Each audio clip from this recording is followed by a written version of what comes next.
Welcome to Getting Sketchy Live, brought to you by thevirtualinstructor.com. And now, let's get sketchy. Hello there, everyone. Matt here with thevirtualinstructor.com, and welcome to Getting Sketchy Live, the greatest live broadcast in all of YouTube. What we do here on Getting Sketchy is either myself or the other artist, Ashley. We try to create a drawing for you inside of 45 minutes, live, of course. And of course, we try to put some instruction in there too for you. And tonight I'm going to be doing the drawing here, and we'll talk about that in just a minute. But like always, I'm joined by my good friend, Ashley. He's sitting right over there. How are you today? I'm fantastic, Matt. I hope you guys are doing well out there. I'm glad to be with you. Last week I was doing the drawing, and tonight Matt is staying inside of the early 20th century with his movement of choice. So I think tonight will lead to a lot of great discussion. I'm looking forward to it. Yeah, for sure. And just to shed a little bit more light on what's going on here, this is our 11th season of Getting Sketchy. And each season we try to have a theme, and this season's theme is in the style of. So we're creating artworks in the style of artists throughout history, and some of them are more well-known than others. And so far we have done Van Gogh, right? Andy Warhol, Janet Fish, Piranesi, Janet Fish, Dali. Is that all of them? And tonight. Right. I feel like I'm leaving one out. Tonight, I'm going to be doing Pablo Picasso, of course, and we're going to talk a little bit about Cubism before we go into this, because Cubism is really, really misunderstood. So that's what we're going to be doing tonight. I'm going to be doing the drawing tonight, as I mentioned before. But if you're new to the channel, or if you haven't done so yet, I'd like to remind you to subscribe to the channel so you're notified when we post new videos and when we go live. And make sure you click on the notification bell so you are notified, of course. And if you like this video and like the stuff that we do here, make sure that you give this video a like. Of course, we would love it if you did that. And if you want to take your drawing and painting skills to another level, of course, be sure to check out the membership program over at thevirtualinstructor.com. There you'll find a variety of courses on a variety of subject matter and media. Pretty much any subject matter and media for art making that you can imagine is covered there. There are also weekly live lessons that are quite a bit different from Getting Sketchy episodes. We're a little bit more serious on the live lessons, and we create finished pieces of artwork. Here on Getting Sketchy, we're just creating a sketch. And there's also weekly critiques as part of the Members Minute, and there's also a year-long curriculum for visual arts teachers that includes all the resources you need to teach, pretty much for a upper middle school, high school level, of course. So all of that is included in the membership program, and everyone starts out with a week-long trial for free, so you can try out the program and see if it's right for you. I'll leave a link in the description below. There is a link in the description below this video if you want to go check it out. Like I said, everyone starts out with a week-long trial for free, or if you want to get on our mailing list, the newsletter list, and also check out a few of our course videos and ebooks for free, there's a link in the description below for that as well. Of course, this video is broadcast live on YouTube, and there is a chat box there provided by YouTube. The chat box gets going really quick, and there's a lot of you that participate, and we really appreciate that. We do ask, though, if you have a comment or question that you want to be recognized or you want us to answer, if you'll use the super chat function. It does cost a little bit of money, but it does help out our broadcast. It helps us pay for some of the things that we have to pay for to broadcast for you here live. So if you consider doing that, that will be great. And of course, your comment or question will be posted and very visible amongst all the other comments and questions as well. So tonight we are talking about Picasso and Cubism. So we're ready to dive a little bit deeper into that. So let's go ahead and take a look at some of Picasso's artwork here. First of all, for those of you who don't know who Picasso is, he was a Spanish artist. He was more than just a painter or a sculptor. I mean, he was more than just a painter. He was also a sculptor, a printmaker, a ceramicist, and a theater designer, which I didn't know he did anything with the theater. I didn't either. Of course, he's one of the most influential artists of the 20th century, and he's known for co-founding the Cubist movement, among other things. Now, what a lot of people don't realize is Picasso was a very highly skilled artist as a child. That is largely due to the fact that his father was an art instructor, and there's no better way to become a prodigy at art than to have a father that's an art instructor. Now, that doesn't necessarily hold true for any of my children, but it definitely held true for Picasso. Now, let's talk a little bit about Cubism, because Cubism is really misunderstood. You're looking at one of Picasso's Cubist pieces, of course, here. And we're going to look only at portraits here. And what a lot of people mistakenly assume is that Cubism is about cubes. And while there are some geometric shapes that are present in Cubism, those geometric shapes are present largely because Picasso was influenced by tribal African masks. And that kind of coincided, his interest in that kind of coincided with the movement of Cubism, or the thought process behind Cubism. That's why there's a lot of geometric shapes in Picasso's Cubist pieces, and thus the name Cubism. But really, the whole premise behind Cubism is a way of abstraction. And I see that Jan has given us a super chat. Yes. And Jan, we're going to have to thank you for that on the next screen with our little animation. Right, so don't let me forget that. But thank you so much, Jan. And he says, I just want to thank you for this brilliant show. Thank you, Jan, and thank you so much for the super chat. We really appreciate it. Yeah, Jan's here every week, so we appreciate your support. Absolutely. So you got to understand that Cubism is a form of abstraction. And when we're talking about art, there are basically three forms of art. Art is either representational, meaning it looks like something from reality. It's abstract, meaning that something from reality is changed, or it's non-objective, meaning there's nothing from reality at all involved in the piece. It's done purely for aesthetic reasons. So a lot of times people will look at abstract and non-objective art and get them confused, because a lot of times they look very similar to one another. But Cubism is a form of abstraction. So all abstraction is a way of changing the way that we see things in reality. And a lot of abstraction, all abstraction, has the camera and photographs to thank for their existence, because up to the invention of the camera and photography, artists were, they created representational pieces of art. But when the camera came around and photography came on the scene, painters started to change the way they made art, and they started looking at paintings, as aesthetic pieces that they create. As an end unto itself. Right. The painting is created as a painting, not necessarily as a representation of something from reality. And all different types of abstraction kind of slowly emerged because of that.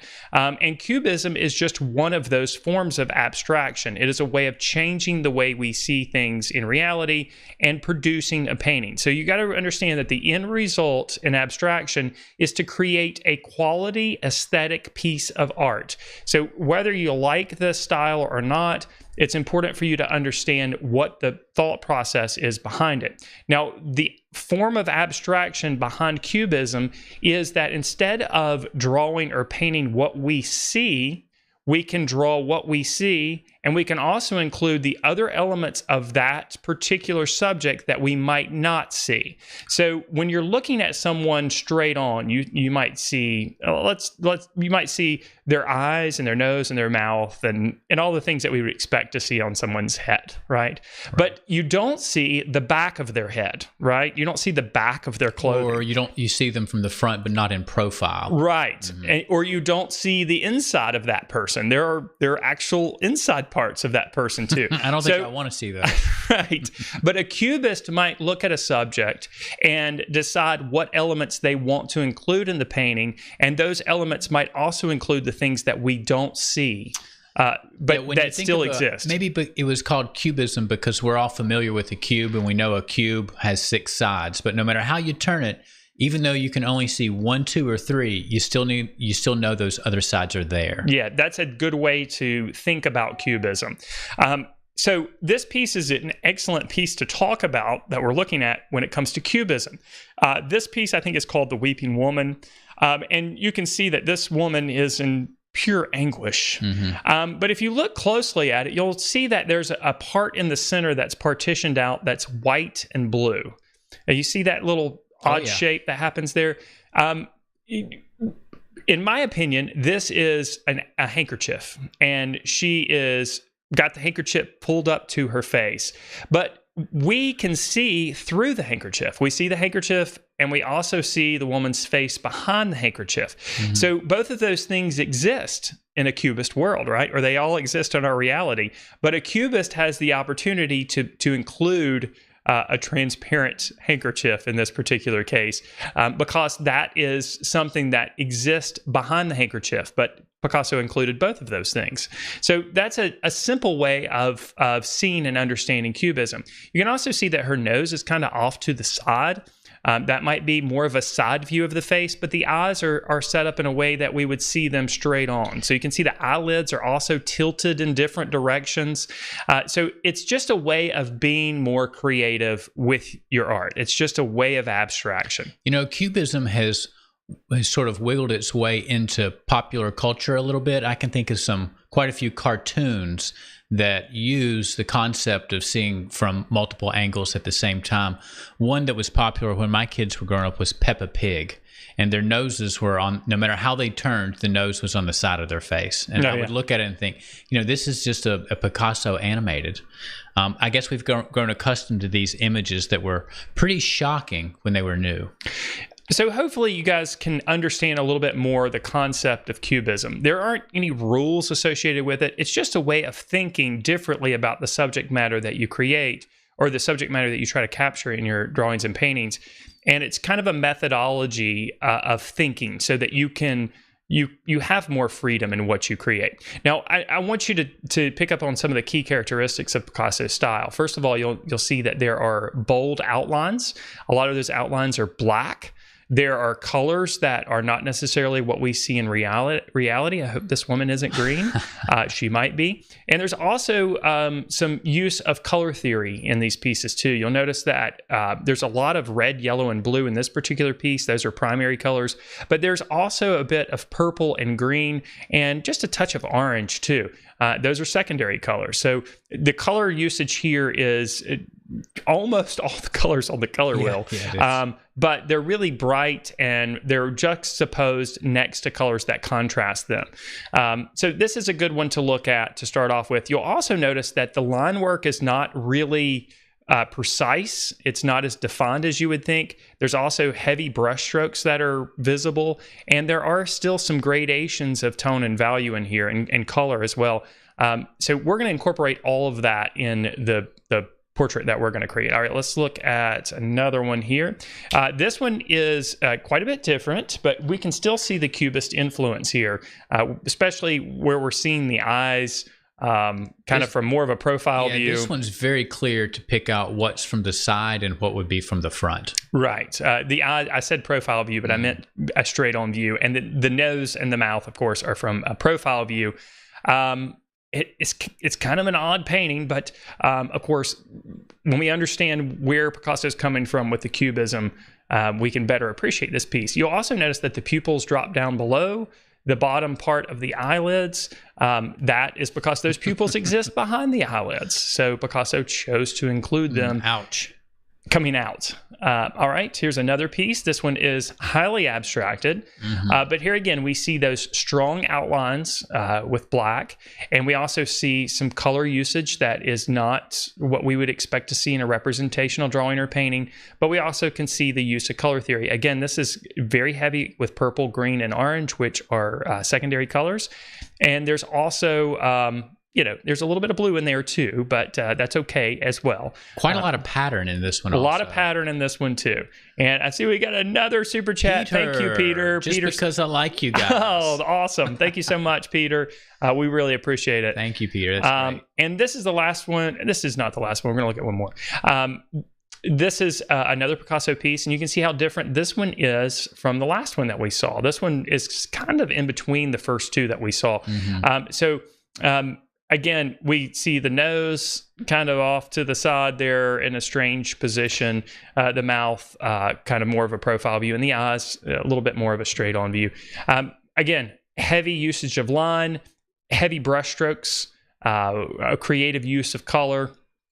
And then here's the last one we're going to look at. Again, we can see those strong outlines. Now we've got a side eye. Yeah, you got a side eye there. You got the nose.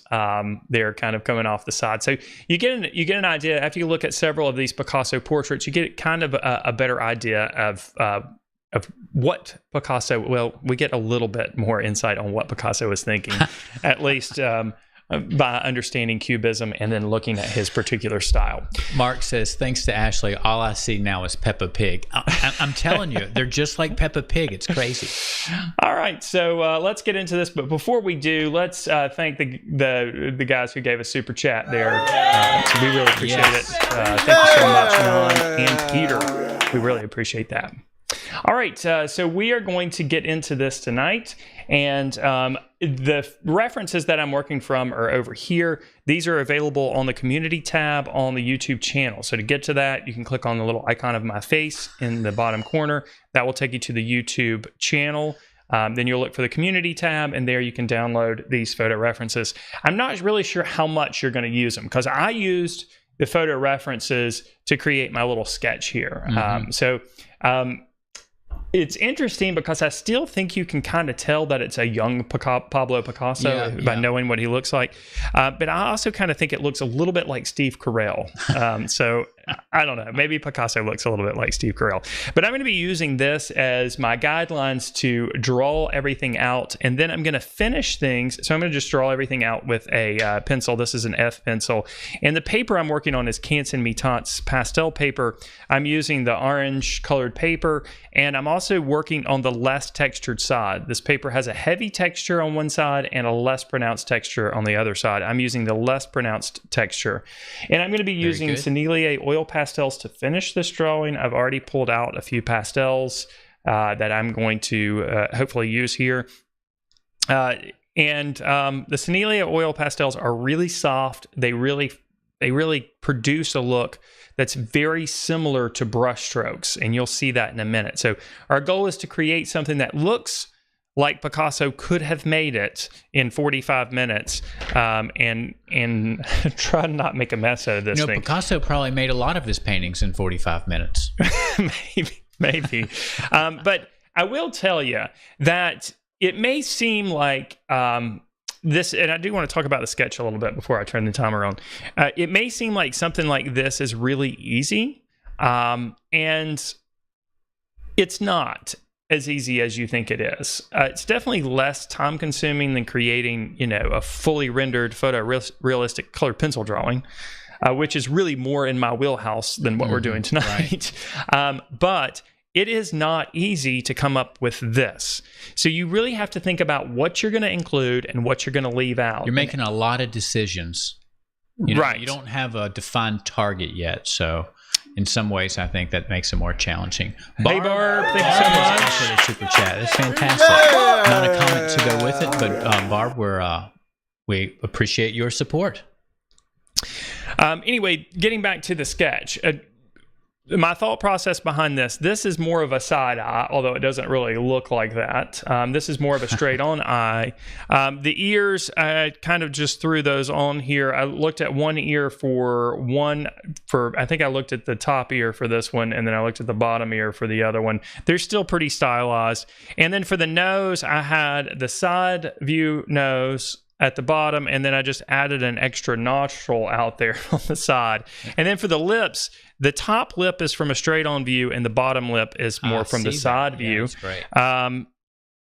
So that's where I arrived at this. And then I also tried to just simplify some of the other things like the hair. I like the pattern you created for the hair, and that feels pretty chunky, a little bit like a Picasso pattern. We're also going to break up the space here. You can see I've got a couple of lines. We're going to put some solid fields of color back there. But it's not just going to be a solid field of color. We're going to add some variety with some value and try to mute some of the colors like Picasso did.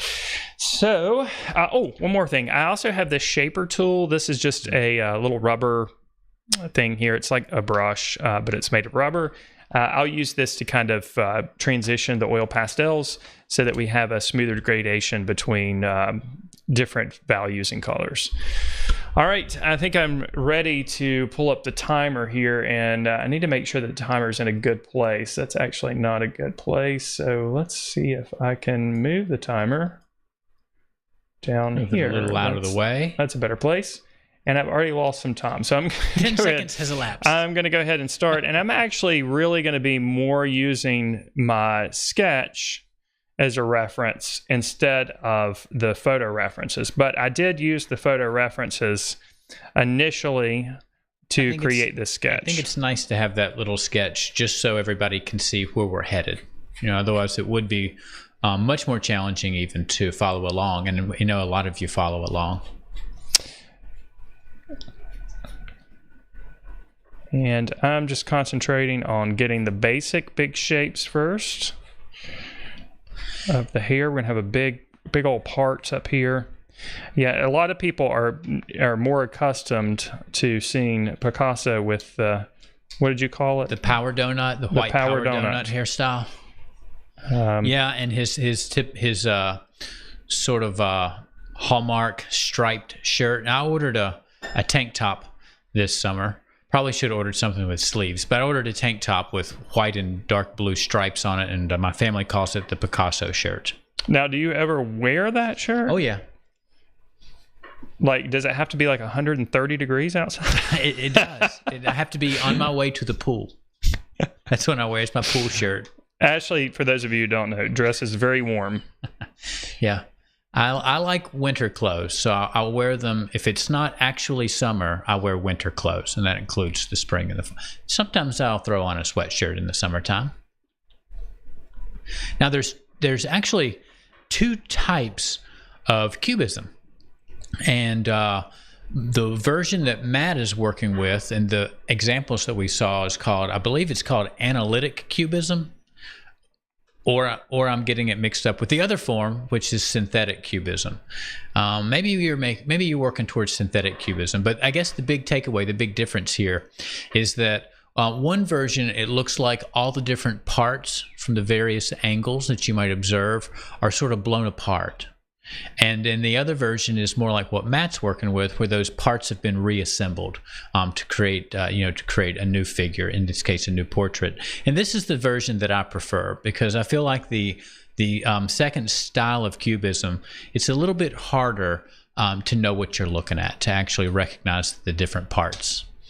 So two different directions, but the same concept. Thinking about and looking at a subject from multiple points of view, but at the same time. All right, there it is. We're definitely going to let some distortion happen here.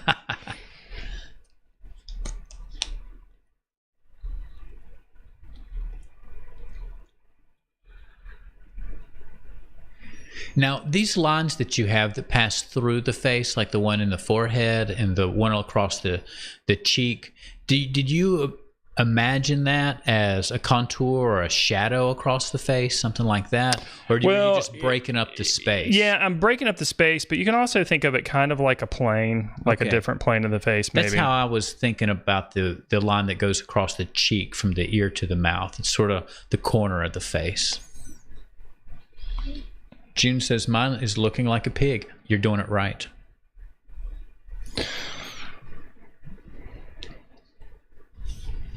Let's go ahead and get this mouth on here. Some of Picasso's sculptures are some of my favorite work of his. I don't know if I can appreciate the abstraction better in a sculpture than in a painting, but the sculpture of a baboon that he did? Can you imagine that one? Do you remember seeing that one before? I don't know if I've ever seen it. It was partly assemblage. That was a style of sculpture that Picasso was really into, where you take other items that already exist and then just put them together, assemble them together. So you're not carving, you're not modeling like you would with clay. You're just putting existing parts or pieces or even objects together. And he used I think like a toy car, probably from it looks like it's like a 1928 or 32 Rolls Royce, something like that. And the face and the ridges on the side of the car really do sort of capture the look of a baboon's face. I thought that was really creative. It almost felt more surreal than cubistic. I don't know if you can really make a cubist sculpture since it has more than one side. You can walk around and see it. But fantastic sculpture.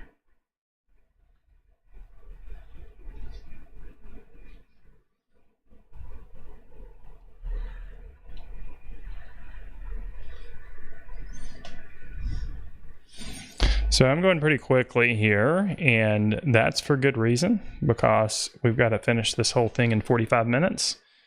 But I do want to also, reiterate, if you haven't already figured this out, that you do have quite a bit of freedom. Yeah. So you don't have to really, your overthinking should take place when you create your sketch. If this is something that you want to do, and of course you can do it with any subject that you want. Doesn't have to be a person. And if you do a portrait and it's of someone just be prepared to explain to them the concepts of Cubism before you share the piece with them. Earlier in the broadcast, Brent Does Art had mentioned that he's only ever made one Cubist artwork and he sold it. So he's 100% for Cubism. So that's awesome. Must be, people still like it out there. People still like Cubism. Well, yeah, it does make a really, I think it's a pretty cool look, It's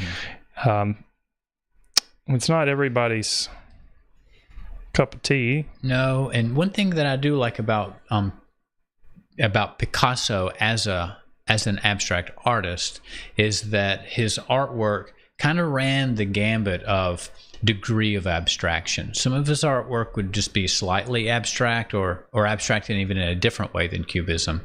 And then, of course, some of it was extremely abstract and almost hard to recognize the parts. So I don't know if it had to do with just how he felt on a given day as to the degree to which he changed his subject. So there's a lot of variety in Picasso's artwork, different than some abstract artists that their artwork is very similar. I'm thinking of the non-objective work by Mondrian. It's very similar from painting to painting. But Picasso had, well, of course, maybe if you make 10,000 works of art, maybe you're going to have variety. And Picasso was very prolific. Okay, we've got Picasso / Steve Carell on the surface. Now the next thing I'm going to do is I'm just going to start outlining things with a black oil pastel. And I'm starting here with my Expressionist Craypaw pastel here because it is a little bit harder than the Sennelier pastels. And that gives me a little bit more precision. The Sennelier oil pastels are so soft, which you'll see in just a minute, that the brushstrokes are... and I'm even calling them brush strokes. The marks are so much like using a fat brush, which is really great for this, that we really don't want to use that for our initial outline. You can, of course.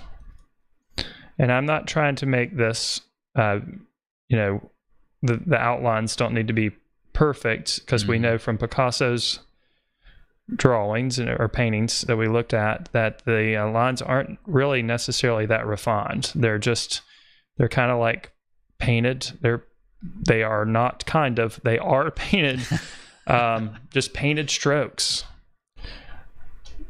without really any. He didn't fuss about them. He didn't fuss about them, and he produced a lot of artwork too. So he was basically a machine. At one point, he was under pressure to produce more artwork because he'd become so popular. His art dealers couldn't keep it on the shelf, so to speak. So he was really moving through quite a few, on some days, quite a few artworks in a given day.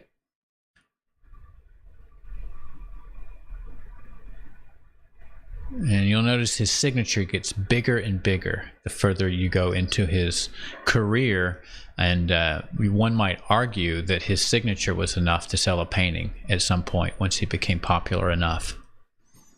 One of the worst paintings I've ever seen in person was a Picasso painting. Mm-hmm.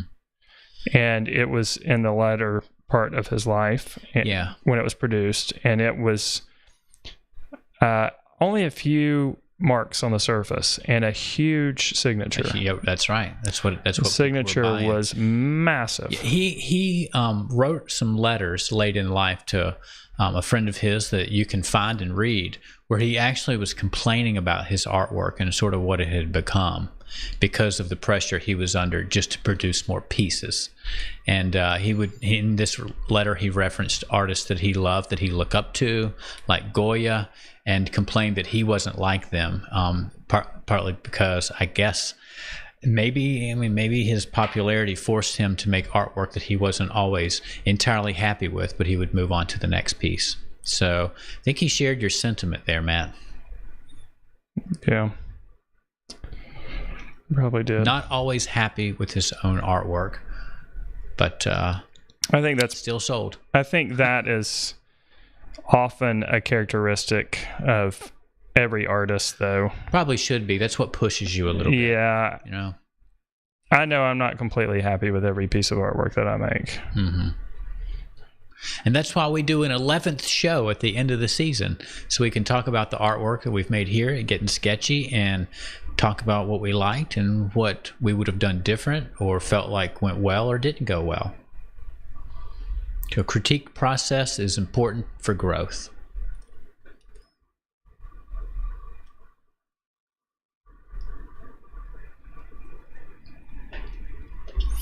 All right, now that I've got all these lines drawn out, looks like a very angry Steve Carell. I'm gonna stand up now. It's that angry brow. Yeah, and I'm gonna start up here in the hair, and I'm gonna start with just this kind of yellow ochre, and this is with the Sennelier oil pastels, and we don't need to worry about any mixing that's occurring. We're gonna be mixing, and we're gonna be cleaning up the edges and things too. So yeah, and that's going to add to the feeling of brushstrokes, right? You know, that we can see in the original Picassos that we looked at the top of the show. Now, do you have some color relationships planned out? Specific colors you want to see bumped up against one another? Yeah, I'm actually gonna try to incorporate a little bit of purple, orange, and green in here. Okay. So yeah, I have a little bit of a plan.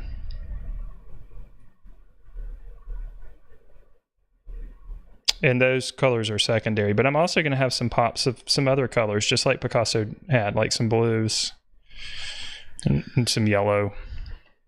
Buddy's wondering, how do you know which picture to look at for the drawing? But I think the main thing is you're just looking at both. Yeah, you have to make that decision. Mm-hmm. Okay, now a little bit of brown here.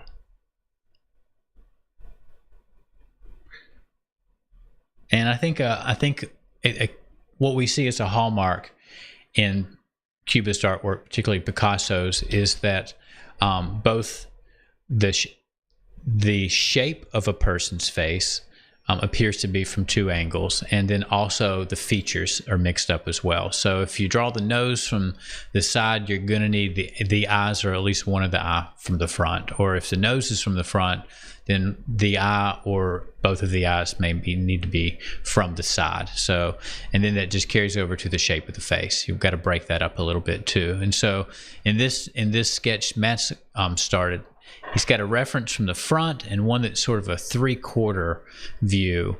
And I would say the jawline looks like it's from the 3/4 view. Then the nose actually feels like it's more from the side, like partly imagined in profile and from the front. Yeah, but those are all decisions I made when I did my sketch. Mm-hmm. And, you know, it's important for you to make those decisions for yourself, for your own artwork that you create. So you folks at home could look at the same two references and do a completely different image than that. Exactly. That's yeah, cool. And that's completely fine. In fact, that's probably what should happen. Mm-hmm. So this is a little atypical of, you know, what we kind of normally do here. In fact, this whole season's kind of atypical, but all right, I'm just adding a little bit of kind of a sienna color here to add just a little bit of variety. And again, we don't need to worry about the black lines, because we're going to go back and add those back in. We just kind of are using them for a guide. All right, I'm going to go ahead and just take a little bit of orange and hit a couple of these areas in the hair. because I am going to try to incorporate some orange here.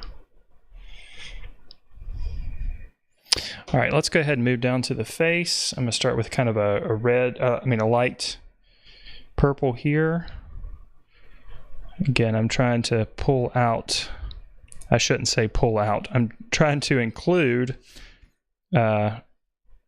secondary colors. Yeah, it's because you're working from a black and white, so we're not thinking about natural colors at all. Right, there's no color to pull out here. I don't. You see the purple in there? Look harder. There it is.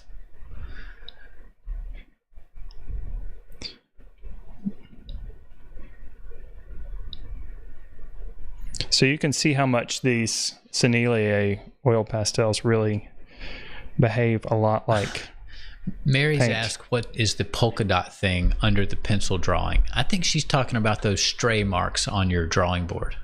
Yeah, those are old oil pastel marks. Yeah, that's not an artwork. It is it's not a Jackson Pollock, but it could be. Yeah, those are oil pastel marks. This is one of my oil pastel boards. It's probably good to keep those separate because oil pastel gets on everything. Just keeps on spreading. Okay. Well, I love the way that purple looks on the orange paper. I know you're going to cover most of the orange paper, but we'll get little bits of it peeping through. We're going to go to a darker purple now.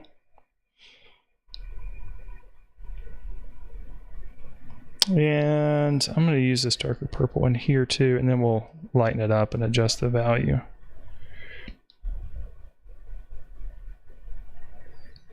Oil pastel is a good choice since most of his artwork were oil paintings, so you get some similar mixing of colors. Oil pastel or oil paint stays wet for a long time, and oil pastel stays wet forever.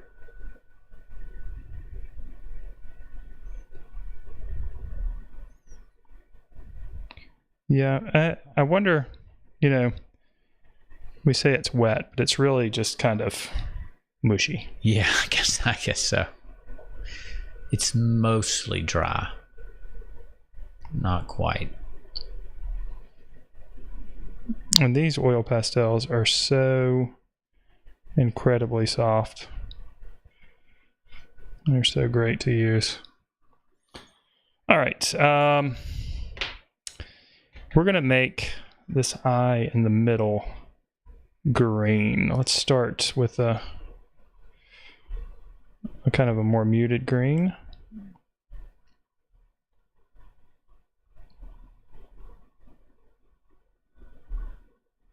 Again, don't worry about the lost lawns here. We're going to bring those back. And then let's make it a little bit more intense in the middle.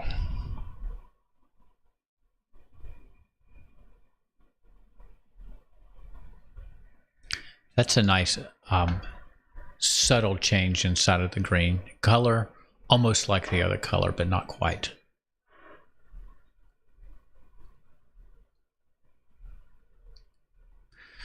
And that green eye does seem to create an intense stare. Yeah, I want that to kind of be the focal point. Yeah, he had an intense look or stare about him.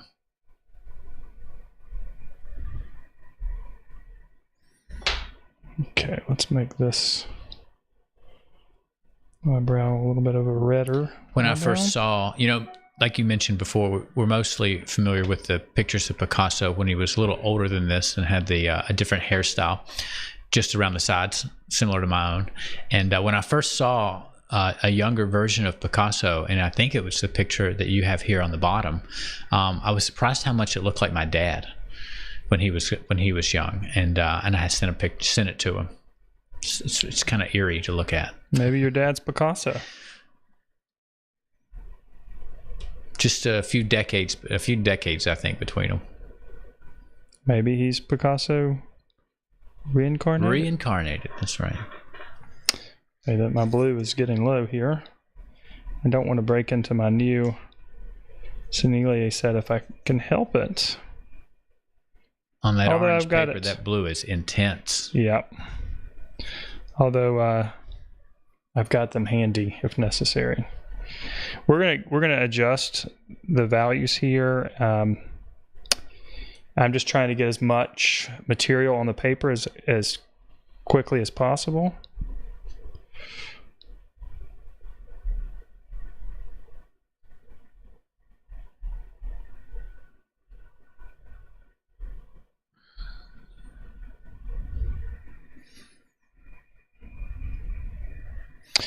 All right, now for this eye, I think I'm going to make it white. Hmm.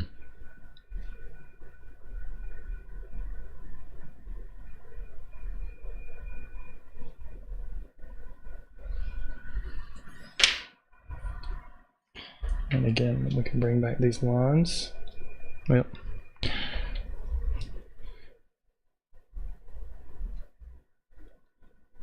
so you're looking for edges on your oil pastels for these lines?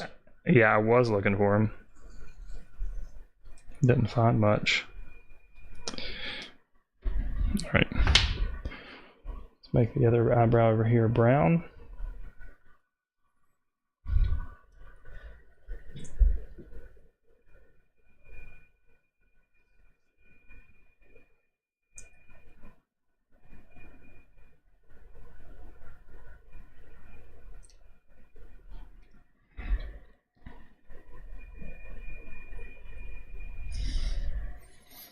All right, let's see here, you're right, the filter them right here, blue. Again, a dark blue. Again, we're gonna go back and adjust things. Mm-hmm. All right, let's grab a little, kind of a red purple, almost a pink for the top lip. And then we'll go with been a couple of questions about using oil pastels and any challenges with storing them or displaying them because they do stay wet, and you know they are delicate, just similar to a pastel or a charcoal drawing. Artists have been working in charcoal since the caves, but you just have to be careful with art. You know, you can't toss around. An oil painting's pretty tough; it can get rained on. But oil pastels and charcoals, you do have to be careful with them. Now, I will tell you this: you can help somewhat protect an oil pastel with wax. And that's what we've done at my own school for some time.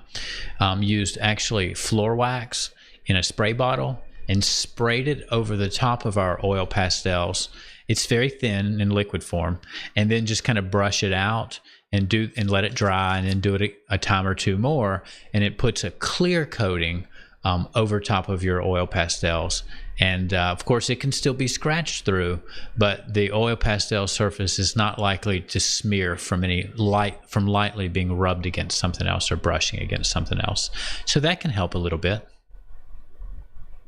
All right, sticking with our secondary scheme here, I'm going to add this strong orange in the background. And again, we're going to alter all of this given the time. Going to mix into it some. So that's why I'm going so quickly here. Yeah, let's go ahead and add a little bit of yellow up here.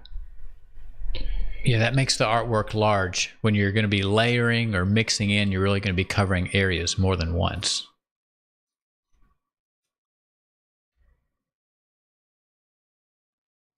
And I'm losing time by trying to peel this off. My goodness. My hands are a mess. That's how soft these are.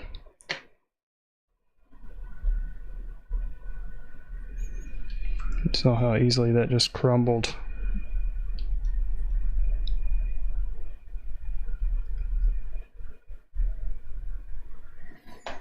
All right, let's bring that green that we used over here. There's still some discussion going on in preserving pastels and oil pastels, and would note that spray fixative is not for oil pastels, not at all, not at all. So don't use fixative on oil pastels, and brands like Grumbacher do make fixative that is meant for regular pastels, sometimes called chalk pastels, or maybe just dry pastels would be a better term for them. But they do make fixative that is meant for pastel and meant for charcoal and will not yellow your paper. So there are good alternatives for preserving regular pastels, different from oil pastels. The floor wax, I saw a comment from Mary Elizabeth. It does sound a little weird. And you said dangerous. I don't know how dangerous it is. Maybe dangerous to the artwork, like the preservation of the artwork. That may be true. But in a school environment, it does really help for the artwork not to smudge and smear over time. And the artwork that I've seen that was sprayed with floor wax, lightly sprayed and brushed over, as long as maybe 12 years ago, still looks great. So I'm not sure how it'll hold up in the next 12 years, but it did okay for the first dozen. And I do a lot of work with oil pastels, and what I do is just store them in a drawer where, and I don't put anything on top of them. And then when I'm ready to frame and mat them, I just make sure that they're matted with a little bit of space between the glass. That's the real key right there. Yeah. So in that way, nothing's touching them. So I mean, framing doesn't exist just to make your art look nice around the edges. It's really there to protect the artwork. And framing pastels, charcoals, and oil pastels, even sometimes watercolors, also behind glass is a great idea. Okay, so I'm adding a little bit of brown and then a little bit of orange over the top to give this more of a harmonious color and a little bit more variety. Painterly. Yeah. And I've got oil pastels all over the place. All right, let's take a little bit of dark gray. Get that little shadow right there. And right here, which I forgot to outline.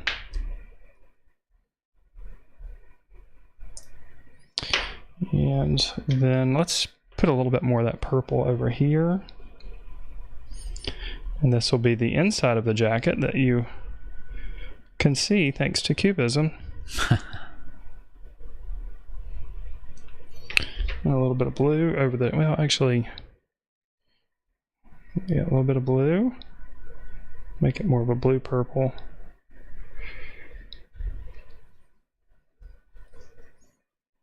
And then on this side, again, we'll use the brown, if I can find it. All my oil pastels that I've set out have started to all look the same.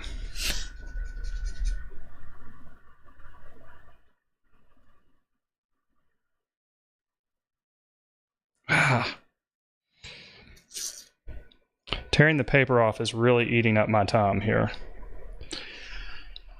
Reclaiming his time. We're going to add a minute to the clock.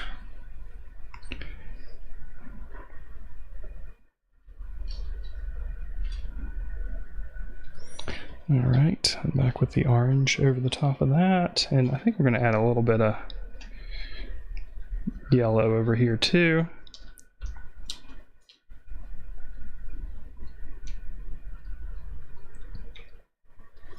Let's do that. Let's add a little bit of yellow over the top.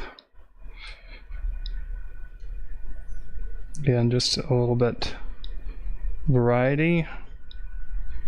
Making it look a little bit more like a painting. All right, let's make the shirt white here.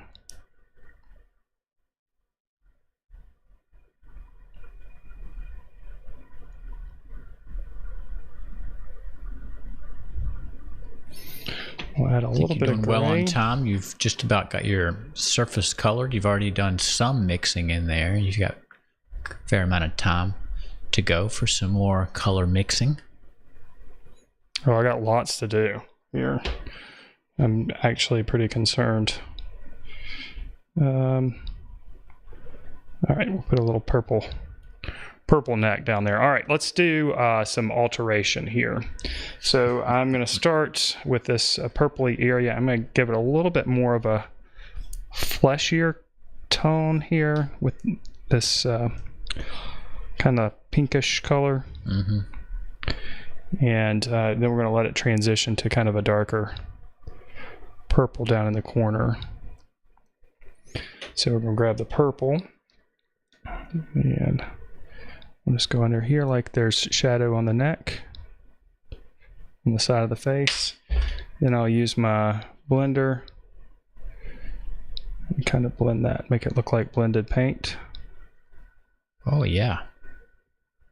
This have come in handy. All right. Now on the central part here, let's add some of our light purple. And just add a little bit of a indication of a lighter value here. Maybe this is a cheek or something.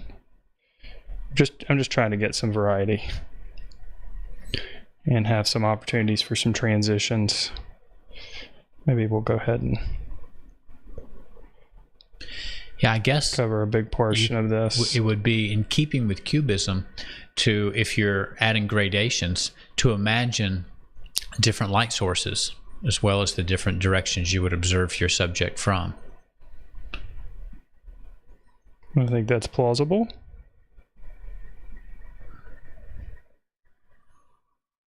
Let's just go ahead and do this whole area like this. All right, on the side of the nose, there's going to be a little bit of shadow. Ooh, look at that stick to the surface. Oh, there's another area I forgot down here. Go ahead and get that covered. There we go.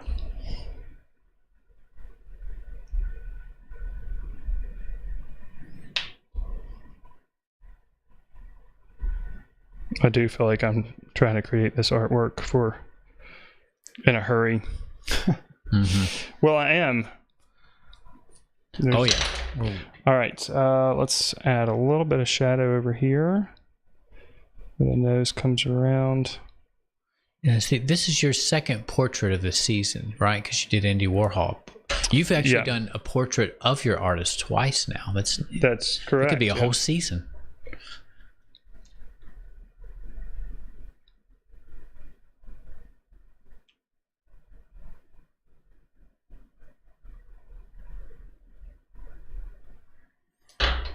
Let's add a little bit more blue coming back the other way.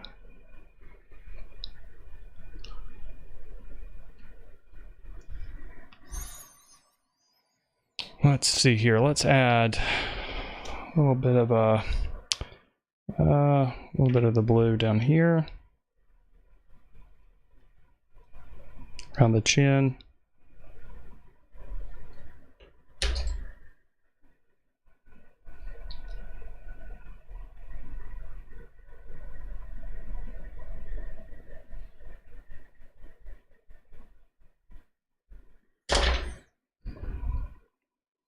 Where did that blue go? There it is.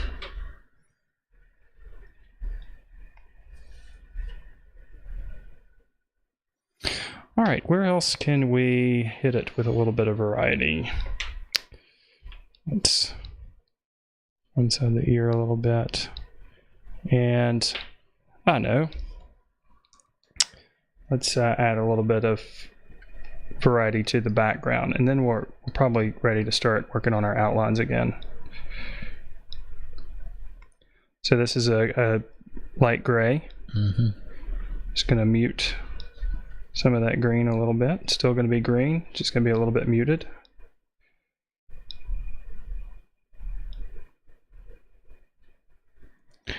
And let's add a little bit of yellow ochre up here to the yellow. So you're just bringing down the intensity of the background a little bit. Yeah, and adding a little bit more variety and making it feel a little bit more like a painting. Yeah. Trying to get some of those brush strokes visible.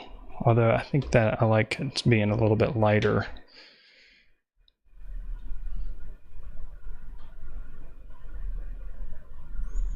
We'll lighten it up a little bit with some white. Now I'm losing some of the color, so let's see if we can bring a little bit more of that. Well, you know, anytime we're adding black or white, we're going to start to started to lose intensity. I like to describe to my own students to just think of black and white as extreme versions of gray. You know, it's a better way, I think, to think about it, because sometimes not in a work like this, but sometimes we want things to look bright, and white does seem like it's brilliant when a white object is being hit by the sun, but too much white in your tints, and that's kind of how we make tints, is to lighten a color. But too much white in there, and we lose the intensity. Sometimes it's better in a representational painting to make things darker around a bright color if you want it to seem even brighter, as opposed to adding white. Okay, a little bit more yellow ochre there, and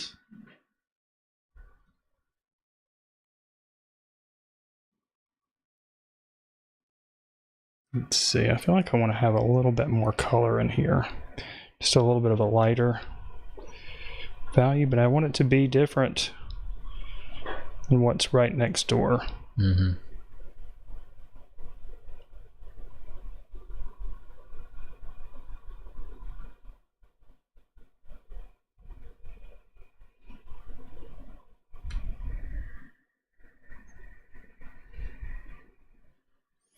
All right, I think we're ready to clean things up here. Let's see here.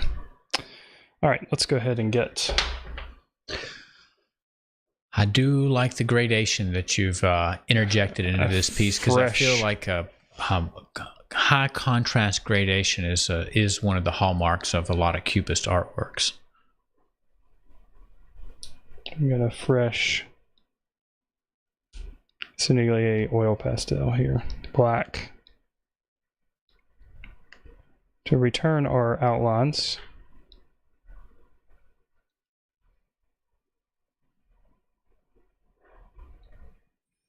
We can have some variety in the line, so we don't have to return all of the lines.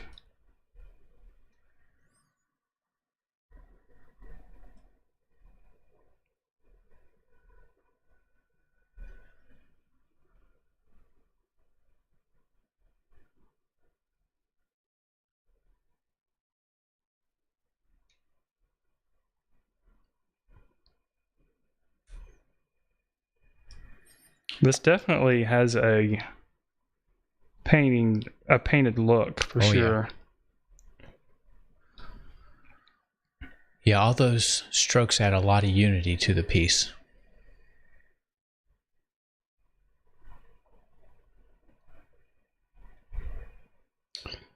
All right, just real quickly and gently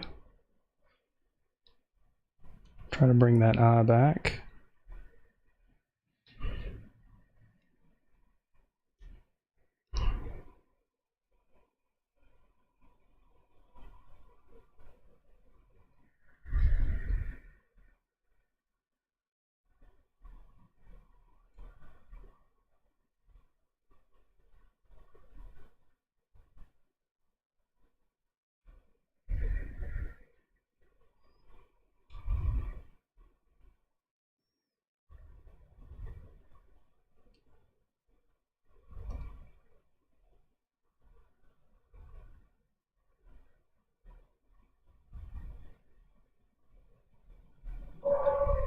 One of the things that I like about the Sennelier oil pastels, like and hate, is that they do force you to be loose.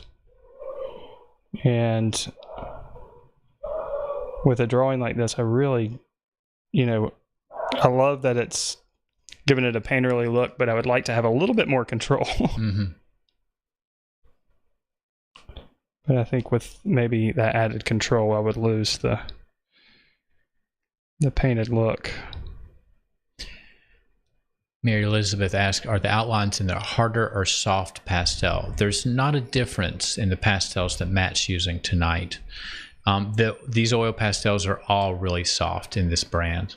They're oil pastels, Yeah. Which soft pastels are, sometimes people call them chalk pastels. Yeah. They're the drier ones. Right. And the harder version of those that people use a lot are the new pastels, new pastel. And that is a nice hard version of those very dry pastels. A lot of artists will start with the harder ones and then switch over to the softer variety of dry pastels, because the softer material goes over top of the harder material really well. That's just one way that some pastel artists work. Some don't use the hard pastels at all. Yeah, these are oil pastels are extremely different from soft pastels.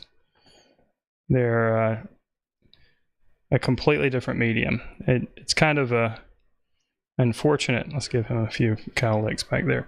It's kind of unfortunate that they're both called pastels because they're so extremely different from each other. Yeah, the only real similarity is they come in a stick form. Yeah. But they don't feel the same at all, and really typically aren't used together unless you're doing some kind of crazy mixed media mashup.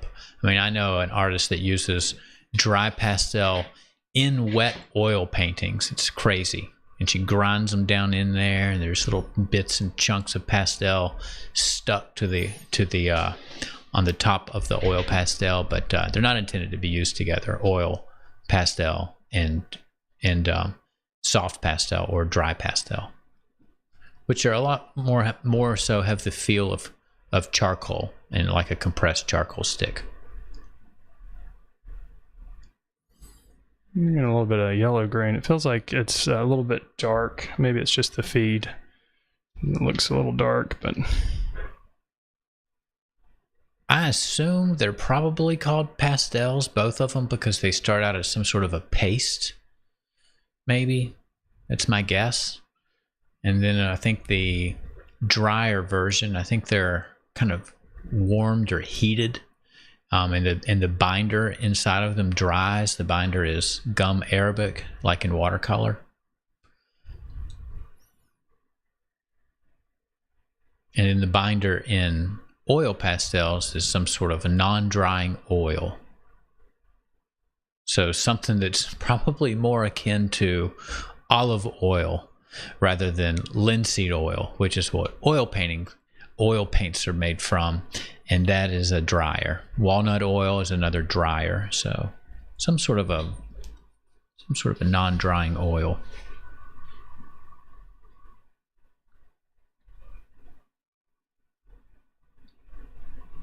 kind of hoping to find a lighter purple, but I just can't find one. I really want to make this a little bit lighter in here. And we call them oil sticks. They are oil sticks. That's what I was thinking. Yeah, there's a product already called oil sticks, and they're like gigantic oil pastels. But they actually have oil paint in them. That dries. I see.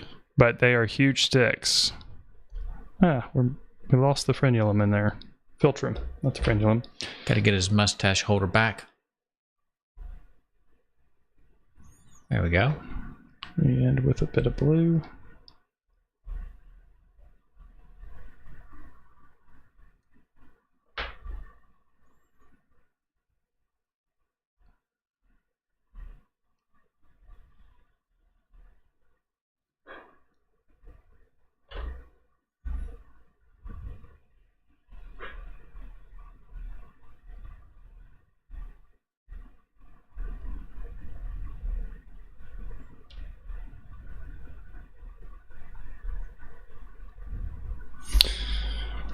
Let's see here. Let's wipe away some of this stuff. Wiping off the balls. Yeah, I know I'm supposed to be almost done here, but I'm going to put a little bit more color in the hair here. I can get that. We'll just go with that flake there. I know Picasso doesn't have yellow hair, but it's close to the yellow up there at the top. So it's true. It's like it's reflecting in there. Right. Or is this Picasso, or is this Steve Carell?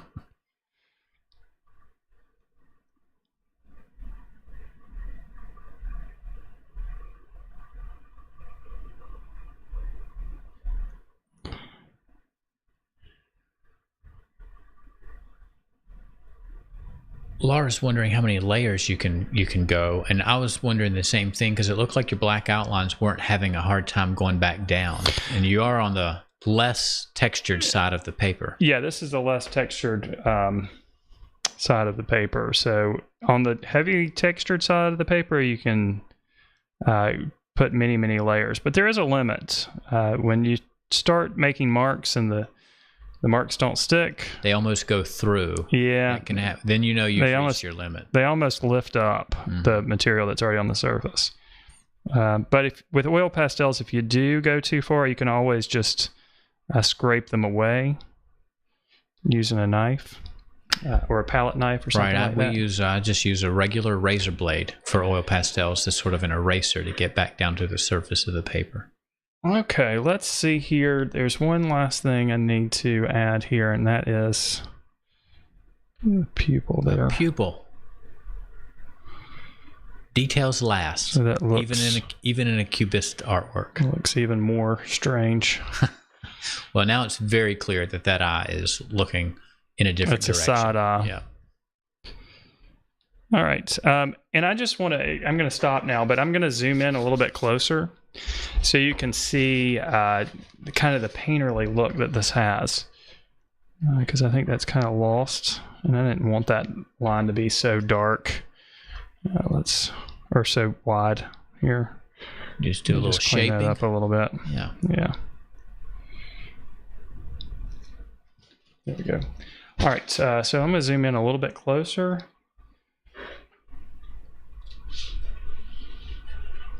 So you can really see yeah. That's helpful. How painterly it is, you know. Somewhat like the Picasso examples that we looked at. So nice job. Thanks. Not really my style of artwork. It's uncomfortable working Obviously. Too far outside of your style, isn't it?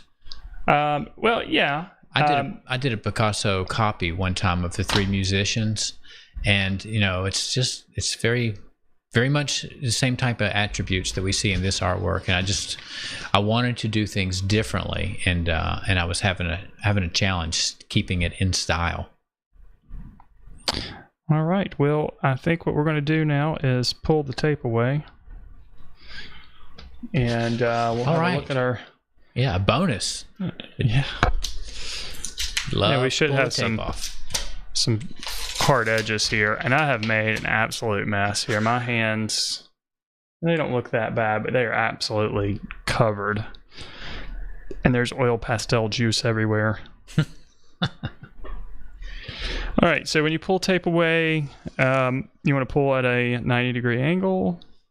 So we're gonna, instead of pulling down, we're gonna pull off to the side, and that if it if the paper does tear, it will tear outside of your artwork. The oil pastel can really build up, and when you pull the tape off, you can almost see like a little wall of oil pastel where the tape would. You can definitely see that here. I love that. There's definitely a thick buildup in the short amount of time that we had here. All right. And then we'll go up. I see a little bit of tear happen there, but it did not tear the artwork. Yeah. This paper can handle it.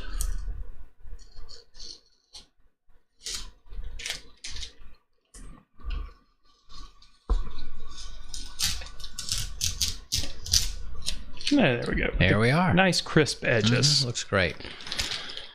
All right, very good. I think that's it. We have anything else? Let's see. Orion Nebula says, I love those crisp lines. And Buddy mentions that you did a great job, even or especially when it's not your regular style. Thank you so much.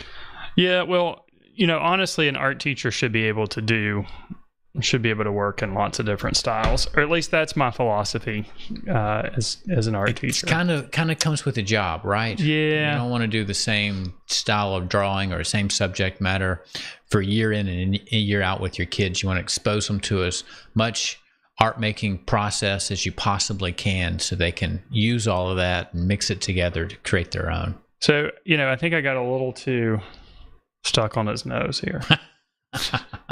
Just me. It kind of looks like he's told a lie or something. All right, let's go ahead and switch out over here then.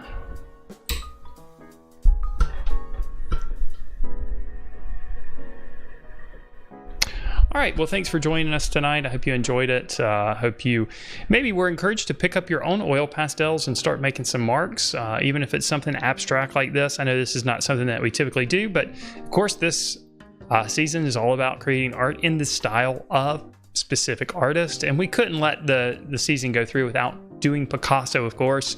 So I took care of Picasso tonight. That means I technically have one artist left, but I'm actually going to do two artists the last week. A bonus. Last week for me. Yeah, two artists. Some of you are going to want to throw things at me when you find out how I'm going to do that, but I'm still going to do it because it's going to be fun. Ashley's going to be doing the art next week. Ashley, do you know who you're doing yet? I still have two to do, I believe, and I haven't made up my mind which will be next week. So I'll send Matt. Do you put the references out ahead of time? Mm-hmm. Okay, so Yep. You'll just have to check back and see what we're going to do a day or so before we go live, so that you can prepare. So I'm sorry, I'm indecisive sometimes. And he'll just leave us in suspense there. That's right. Until next week. So again, if you like this kind of stuff, make sure you like the video, subscribe to the channel, of course, and I hope you guys have a wonderful week. Good night, everybody.